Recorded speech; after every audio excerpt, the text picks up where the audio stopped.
Clara et Élise étaient à jumelles, mais rien d'autre ne les liait vraiment. Élise brillait. Belle, brillante en médecine, aimée de tous. Clara, elle, traînait dans les marges. Elle changeait de travail, de look, d'amis comme de chemise. L'ombre de sa sœur lui collait à la peau, jusqu'à l'étouffer. À 25 ans, Clara décida de disparaître. Sans prévenir, sans explication, elle quitta la ville. Et pendant 2 mois, plus personne n'eut de nouvelles. Élise, inquiète, signala sa disparition. Mais au fond d'elle, elle était soulagée. Clara avait toujours été instable, jalouse, parfois cruelle. Puis, un matin d'hiver, Clara revint. « Tu m'as manqué, » dit-elle doucement en serrant Élise dans ses bras. « Je vais mieux maintenant. Je suis prête à changer. » Élise sentit quelque chose d'étrange. Clara parlait comme elle, s'habillait comme elle, avait même repris sa coupe de cheveux d'avant. Et plus les jours passaient, plus elle se collait à sa vie. Elle venait à ses cours de médecine juste pour observer, traînait avec ses amis pour renouer les liens et s'incrustait à ses rendez-vous amoureux, prétextant qu'elle n'avait personne d'autre.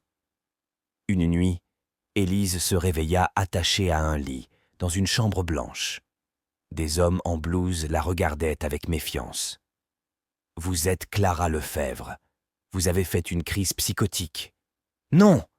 hurla-t-elle. « Je suis Élise. Ma sœur m'a volé ma vie !» Mais personne ne la crut. Pendant ce temps, Clara, sous l'identité d'Élise, prenait sa place à l'université. Elle séduisait son petit ami, réussissait les examens grâce aux fiches d'Élise et savourait sa nouvelle vie parfaite. L'asile avait confirmé que Clara, la vraie Clara, avait perdu la tête. Tout était sous contrôle. Mais les souvenirs d'Élise sont plus forts que la folie. Et un jour, un interne attentif, intrigué par la précision médicale de la patiente, commence à douter. « Si vous êtes vraiment Élise, quel est le mot de passe de votre boîte mail universitaire ?» Elle répond sans hésiter. Puis elle donne les noms des professeurs, les CA cliniques étudiés et même le nom de leur chien d'enfance, disparu depuis 10 ans. Il commence à la croire. Il l'aide à sortir. Élise retrouve Clara, chez elle, dans sa maison. La confrontation est glaciale. « Tu étais parfaite. Tout le monde t'aimait. Je voulais juste qu'on me voie, une fois, pour de vrai.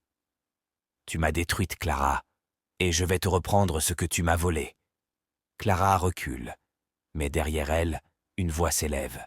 « Les filles, s'il vous plaît, leur mère. » Elle regarde Élise et ajoute « Tu aurais dû rester là où tu étais. » Clara a enfin trouvé un équilibre.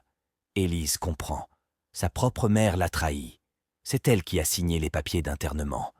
C'est elle qui a facilité l'échange. Une lutte éclate. Des cris, des larmes, de la panique. Une lampe tombe, un rideau prend feu. La maison s'embrase. Les pompiers arrivent trop tard. Une seule femme sort de la maison, couverte de suie, en larmes. Elle ne parle pas. Elle est en état de choc. Dans les journaux, on parle d'un drame familial entre sœurs jumelles. Une seule a survécu. Personne ne peut dire laquelle. Elle vit aujourd'hui dans une petite ville sous un nouveau nom. Et parfois, devant un miroir, elle se fixe longuement, comme si elle se demandait encore « Suis-je Clara ou Élise ?»